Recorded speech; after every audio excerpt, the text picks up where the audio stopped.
Hi, I'm Veronica and welcome to my channel. Today I wanted to show you a short practice where we're using a wavy movement.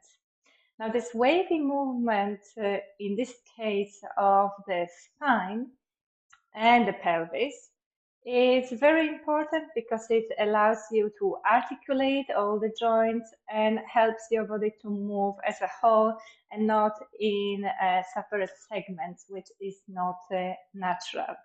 So you will see that if you start moving this way, your mobility and ease of movement increases significantly. For today's practice, you don't need any props at all, and it will be done steady. The most obvious and basic wavy movement is rolling the spine while rolling down and up. And I would really suggest to do it the first few times, either with the mirror right next to you or maybe recording yourself so that you can see whether some big sections of your back, of your spine are almost appear fused and move together as a whole. And what you're aiming at eventually is to move each of the vertebrae separately. And it's good to take it really slow and also to use the visualization. So you can imagine that you are exposing all those bony bits of the vertebra. As first you drop the chin to the chest, and that's how you're getting to the cervical spine. So you're exposing all of these. And then there is that really big knobbly one. You can even touch it. And it's important that the whole body moves together. So if you move only the spine and the legs and the pelvis doesn't respond, it's not going to work. So already somewhere at this point, when you start going below your neck, you can start softening your knees and creating a little bit of mobility in the pelvis. And that's how you start reaching to the upper back. That bit always often likes to move in one piece. So again, focus on exposing each and every of those knobbly bits in the upper back as you gradually go down and start bending the knees and start bending at the pelvis as well. And it might be that is where you want to spend some time going through just this bit, just the upper back.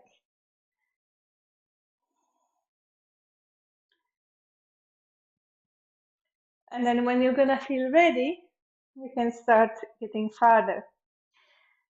So once you got to all those vertebrae of the upper back, you would have to bend the knees more and hinge at the pelvis again so that you can reach the lumbar spine. Otherwise, you will not be able to get there. And you want to feel that it's a rounding, that it has a rounded shape. And again, you might even touch each and every of the vertebrae. So you're into this, getting into this really rounded shape. And the last bit of it is when your head goes down and it's really loose, while your tail and your pelvis switches the orientation completely. So your entire pelvis rotated forward and your tail is now pointing somewhere that direction. And definitely you don't want to be here with stiff legs, because then you're losing some of that even curve over the entire spine. So if you're gonna go backwards, you start from receiving the support from the air through the entire feet. And then you can even imagine that this movement really travels up through your shins and through the thighs. So again, no locking the knees. They stay bent and they just slightly lengthen as you gradually move upwards. And the same with pelvis, it gradually moves so that orientation of the tail is changing over time. And again, you're gonna move bit by bit so that you bring back that neutral space for the lower back, for the middle back, for the upper back, and then all the way up to the neck. So going in a more fluid way, chin to the chest to expose the neck, the thoracic spine, bending in the knees, bending in the pelvis, exposing the lumbar. Everything turns upside down. Still there's softness on the upper body. The head is loose. The base is from the feet. You give the weight through the feet as you gradually reverse it again. Really trying to undo it one vertebra at a time, from the tail, through the lumbar spine, through the thoracic, the cervical, with the head coming up. And as you might notice, I'm not adding anything at the end. Some people try to roll the shoulders back or lock the knees, and that would actually get you into this extended kind of really unnatural position with a lot of unnecessary tension. You don't need that. So this is the basic. And then once you get hold of that, you can create movements that are maybe a little bit more fast, more fluid. And the visualization really helps with them as well. So what really helps is to imagine that you have a tail. And I like this visualization that is this broad tail like that of a dolphin.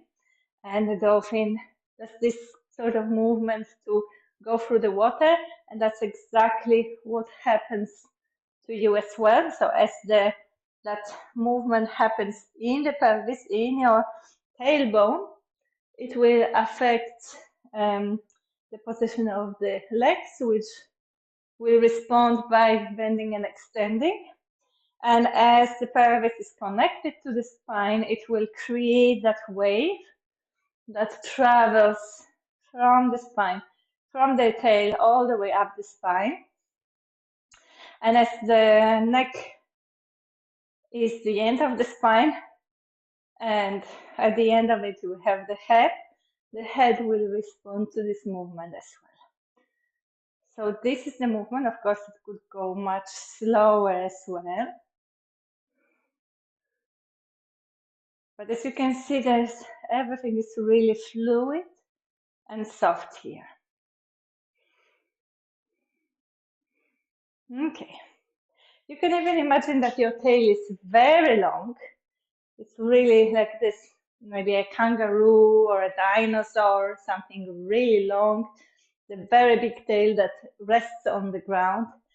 And you want to use a lot of momentum to kind of swoosh it forward in front of you and backward. So imagine this enormous tail that you're swooshing back and forth in front of you. And it really helps that visualization for this movement to happen. So the pelvis is quite engaged in that, but again, the rest of the spine follows.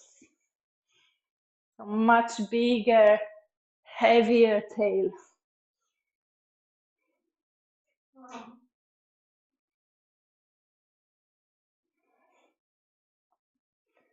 Okay. And you could actually start this wave, not necessarily from the tail. You might even start it from the sternum.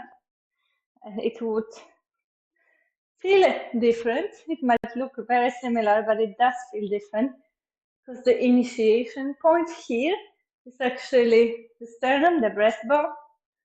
And again, it travels up and down. So the rest of the structure still responds to that. So you could play with where you want to start this movement from. And finally, there is a sideways wave. So if the first tail was the tail of a whale or a dolphin, here it's the tail of a fish. And the tail of a fish is vertical. and it moves this way instead of that way. It moves this way, sideways.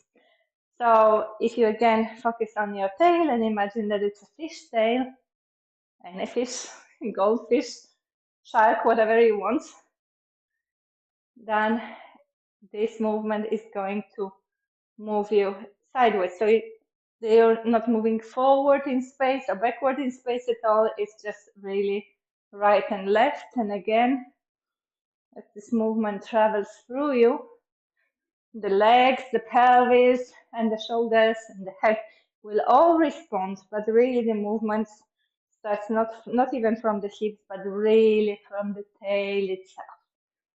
And it might take quite a bit of practice to get into that looseness and to all bits and pieces, but this is eventually what is going to make you really mobile and will prevent you from that feeling that you're waking up in the morning and you're so stiff and so hard to reach somewhere, to go down to the ground, to rotate. It will all be very useful. So super simple, really pleasant, a bit funny, playful, but very, very effective.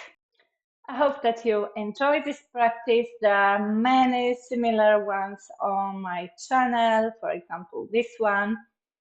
And if you would like to know how I work, you can visit my website www.withmeta.eu or subscribe to my newsletter, and I will link that all in the description below.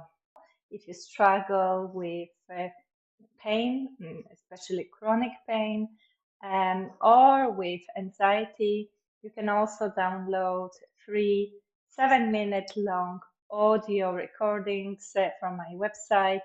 This will be linked in the description below. Thank you and see you next week.